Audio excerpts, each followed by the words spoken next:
नमस्कार, मैं होशना, आप देख रहे हैं केएम न्यूज़ डिजिटल और वक्त हो गया है बड़ी खबरों का। अस्सलामुअलैकुम नाजरीन, आप देख रहे हैं केएम न्यूज़ डिजिटल, सच्ची खबरें सीधी बात। मैं हूं सलमा, एक अहम रोजमर्रा की खबर के साथ। आज सुबह कर्नाटक के मुख्यमंत्री श्री सिद्धारमैया ने बेंगलुरु के मशहूर विक्टोरिया हॉस्पिटल का किया अचानक दौरा। मुख्यमंत्री का संदेश।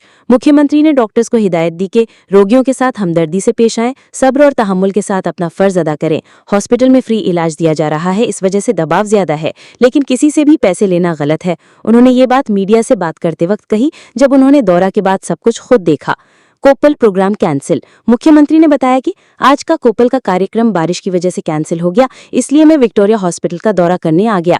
पार्किंग का पैसा जांच होगी। हॉस्पिटल में पार्किंग के लिए पैसा लिया जा रहा है, इसकी जानकारी मिलने पर सीएम ने कहा इस मामले की पूरी जांच की जाएगी। सरकारी 108 एम्बुलेंस। जब मीडिया ने प्राइवेट एम्बुलेंस के ज्यादा चार्ज लेने का सवाल उठाया तो सीएम ने जवाब दिया सरकार की तरफ से 108 एम्बुलेंस मुफ्त में उपलब्ध है। वनीविलास हॉस्पिटल में 40 से ज्यादा बच्चों की डिलीवरी रोज। मुख्यमंत्री ने वनीविलास हॉस्पिटल और ट्रॉमा सेंटर का भी दौरा किया और कहा रोजाना यहाँ 40 से ज्यादा डिलीवरी होती हैं। दूसरे राज्यों के लोग भी यहाँ इलाज के लिए आते हैं, इस वजह से हॉस्पिटल में बेड की संख्या बढ़ानी होगी और डॉक्टरों की नौकरियां भरनी होंगी। गैस्ट्रो डिपार्टमेंट में मुलाकात और अंगदान। मुख्यमंत्री ने कई मरीजों से मिलकर उनकी हालत पूछी और गैस्ट्रोएंट्रोलॉजी डिपार्टमेंट में कहा प्राइवेट हॉस्पिटल्स में ऑर्गन ट्रांसप्लांट का खर्चा 30-40 लाख तक होता है, लेकिन यहाँ ये इलाज मुफ्त में किया जा रहा है। 120 से 300 बेड का प्रपोजल। सीएम ने कहा हॉस्पिटल में 120 बेड्स हैं, इसे 300 बेड तक बढ़ाने की डिमांड है। सरकार के पास प्रपोजल भेजा गया है जिसे हम कंसिडर करेंगे। Public feedback. जब मीडिया ने पूछा कि क्या हॉस्पिटल में कोई परेशानी मिली तो सीएम ने जवाब दिया पब्लिक ने कोई कंप्लेंट नहीं की, कुछ लोगों ने बस ये कहा कि उन्हें हॉस्पिटल में एडमिट करने की जरूरत है। तो ये थी आज की एक रूहानी नहीं बल्कि इंसानियत से भरी हुई एक अहम खबर। सीएम सिद्धारमैया ने खुद ग्राउंड रियलिटी को समझा और डॉक्टर्स को ज्यादा जिम्मेदारी से काम करने की हिदायत दी।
ಸುಮಾರು ದಿನ ಕೇಳಿದೆ ನನಗೆ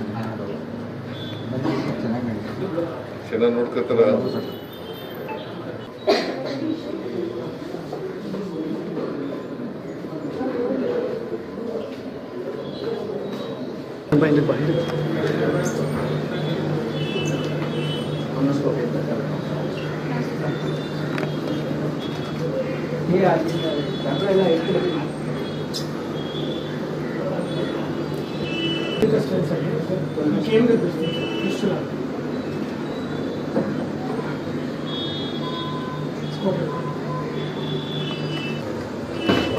ಏನಿದು ಯಾವಾಗ ಕಳಿಸು ದೊಡ್ಡ ಕಳಿಸು ಲಾರ್ಜ್ ಇಂಟೆಸ್ಟೈನ್ ಅಂತೀರಿ ಸರ್, ಅಲ್ಲಿ ಏನಾದರೂ ಏನಿದೆ ನೋಡಿ ಏನೋ ಪ್ರೊಸೀಜರ್ ಮಾಡಬೇಕಿದ್ರು ಮಾಡಬೇಡ.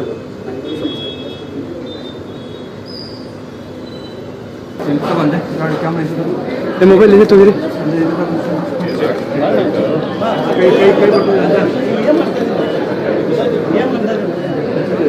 ಯಾರು ಕಿರಿಕಪ್ಪ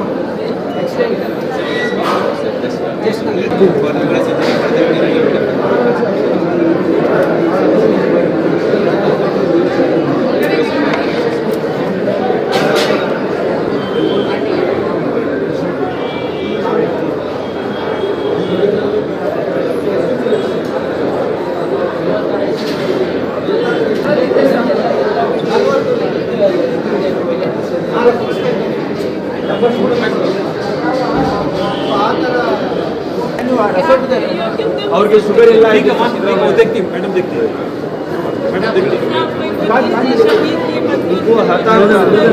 टेंडर मध्ये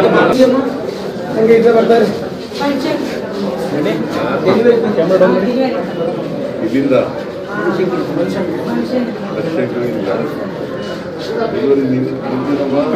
ಹಿಂದೆ ಮೂವ್ ಆಗ್ಬೇಕಲ್ಲ ಹಾರ್ಟ್ ಪ್ರಾಬ್ಲಮ್ ಇದ್ದವರೆಲ್ಲ HRP ಲೇಬಲ್ ಬರ್ತಾರೆ ಸರ್ ಅಲ್ಲಿ ಬರ್ತಾರೆ ಔಟ್ ಪೇಷಂಟು ಜನರಿದಾರಲ್ಲ ಅವರು ಕ್ಯೂನಲ್ಲಿದ್ದರು ಅಡ್ಮಿಷನ್ ಆಗಿದ್ರು ಅವರೆಲ್ಲರಿಗೂ ಕೆಲವ್ರಿಗೆಲ್ಲ ಮಾತಾಡಿಸ್ದೆ ಬಟ್ ಅವರೆಲ್ಲ ಹೇಳ್ತಾರೆ ಡಾಕ್ಟ್ರುಗಳೆಲ್ಲ ಚೆನ್ನಾಗಿ ನೋಡ್ಕೊತಾ ಇದ್ದಾರೆ, ನಮಗೆ ತೊಂದರೆ ಇಲ್ಲ, ಊಟ ಎಲ್ಲ ಚೆನ್ನಾಗಿ ಕೊಡ್ತಾ ಇದ್ದಾರೆ ಅಂತೆಲ್ಲ ಹೇಳ್ತಾರೆ. ಬಟ್ ನಾನು gastro enterology institute of gastroenterology ಅದು ಅಲ್ಲಿಗೆ ಹೋಗಿದ್ದೆ. ಆರ್ಗನ್ ಟ್ರಾನ್ಸ್ಪ್ಲಾಂಟೇಷನ್ ಇದೆಯಲ್ಲ, ಲಿವರ್ ಟ್ರಾನ್ಸ್ಪ್ಲಾಂಟ್ ಅದು ಲಿವರು ಈಗ ಹೊರಗಡೆ ಹೋದರೆ 40 ಲಕ್ಷ 30 ಲಕ್ಷ ಹಿಂಗೆಲ್ಲ ಆಗ್ತದೆ. ಸೊ ಇಲ್ಲಿ ಫ್ರೀಯಾಗಿ ಮಾಡಿಕೊಡ್ತಾರೆ. ಸೊ ದಿ ಡಿಮ್ಯಾಂಡ್ ಈಸ್ ಇನ್ನೂ ಹೆಚ್ಚು ಮಾಡಬೇಕು ಅಂತಕ್ಕಂಥದ್ದು. ಈಗ 120 ಬೆಡ್ ಇದೆ, ಅದನ್ನು ಬೆಡ್ಡನ್ನು ಹೆಚ್ಚು ಮಾಡಬೇಕು ಅಂತಕ್ಕಂಥದ್ದು ಒಂದು ಪ್ರಪೋಸಲ್ ಇದೆ. 300 ಬೆಡ್ಡು ಹಾಸ್ಪಿಟಲ್ ಮಾಡಬೇಕು ಅಂತಕ್ಕಂಥದ್ದು ಪ್ರಪೋಸಲ್ ಇದೆ. ಅದನ್ನು ಸರ್ಕಾರ ಪರಿಗಣಿಸುತ್ತೆ.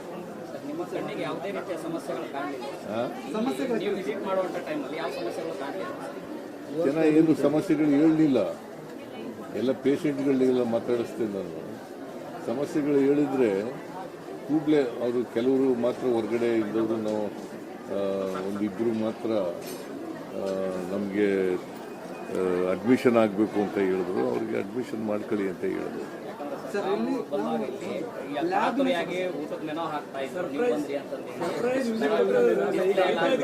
ಇದು ಸರ್ಪ್ರೈಸ್ ಇದು ಯಾರಿಗೂ ಗೊತ್ತಿಲ್ಲ, ಬಂದಿರೋದು ಯಾರಿಗೂ ಗೊತ್ತಿಲ್ಲ. ಸರ್ಪ್ರೈಸ್ ಇದು. ನಾನು ಇನ್ಫ್ಯಾಕ್ಟ್ ಇವತ್ತು ಇದಕ್ಕೋಬೇಕಾಗಿತ್ತು, ಕೊಪ್ಪಳಕ್ಕೆ, ಹಟ್ಟಿಗೆ, ರಾಯಚೂರಿಗೆ ಹಟ್ಟಿ ಇದಕ್ಕೋಬೇಕಾಗಿತ್ತು.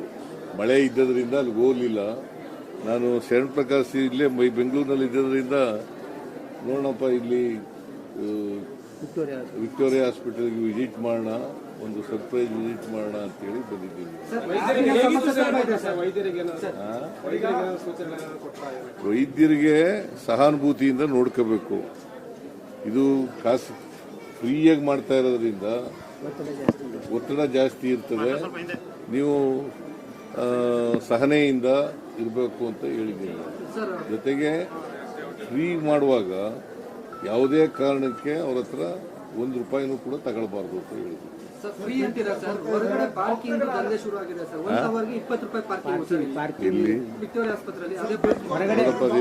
ಪಾರ್ಕಿಂಗ್ ಅಂತ ಹಾಸ್ಪಿಟಲ್ ಹೊರಗಡೆ ಪಾರ್ಕಿಂಗ್ ಜನ ನಿಮಿಷ ಹೊರಗಡೆ ಪಾರ್ಕಿಂಗಿಗೆ ಪಾರ್ಕ್ ಮಾಡಿ ಬಂದ್ರೆ ಅವ್ರು ಪಾರ್ಕಿಂಗ್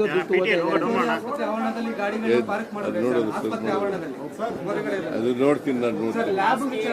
ನನಗೆ ಯಾಕೆ ಪಾರ್ಕಿಂಗ್ನವ್ರು ಯಾರು ಹೇಳಲಿಲ್ಲ ನಾನು, ಅದರಿಂದ ಗೊತ್ತಾಗ್ತದೆ.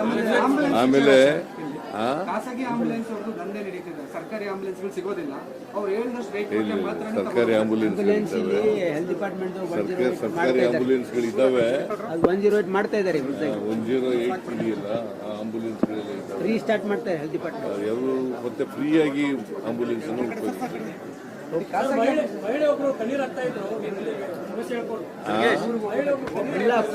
ವಾಣಿ ವಿಲಾಸ ಹಾಸ್ಪಿಟಲ್ಗೂ ಕೂಡ ಹೋಗಿದ್ದೆ, ರಾಮ ಸೆಂಟರ್ಗೂ ಕೂಡ ಹೋಗಿದ್ದೆ. ಇಲ್ಲಿ ಒಂದು ದಿನಕ್ಕೆ 40ಕ್ಕೂ ಹೆಚ್ಚು ಡೆಲಿವರಿಗಳು ಆಗ್ತವೆ. ಎಲ್ಲ ಡೆಲಿವರಿಗಳು ಕೂಡ ಎಲ್ಲ ಕಡೆ ರಾಜ್ಯಾದ್ಯಂತ ಬರ್ತಾರೆ. ಅದು ಇಡೀ ದೇಶದ ಜನ ಮತ್ತೆ ಬೇರೆ ಬೇರೆ ರಾಜ್ಯಗಳ ಜನ ಎಲ್ಲ ಬರ್ತಾರೆ. ಸೊ ಅದಕ್ಕೆ ಓವರ್ ಕ್ರೌಡಿಂಗ್ ಇದೆ, ಓವರ್ ಕ್ರೌಡ್ ಇರೋದ್ರಿಂದ ಹೆಚ್ಚು ಮಾಡಬೇಕಾದಂತ ಅಗತ್ಯ ಇದೆ.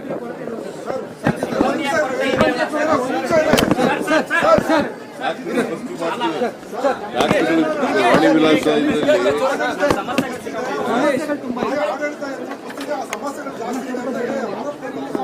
ಸಮಸ್ಯೆಗಳು ನೀವು ಹೇಳ್ತಾ ಇದ್ದೀರಿ, ಪೇಷಂಟ್ಗಳು ಹೇಳಿ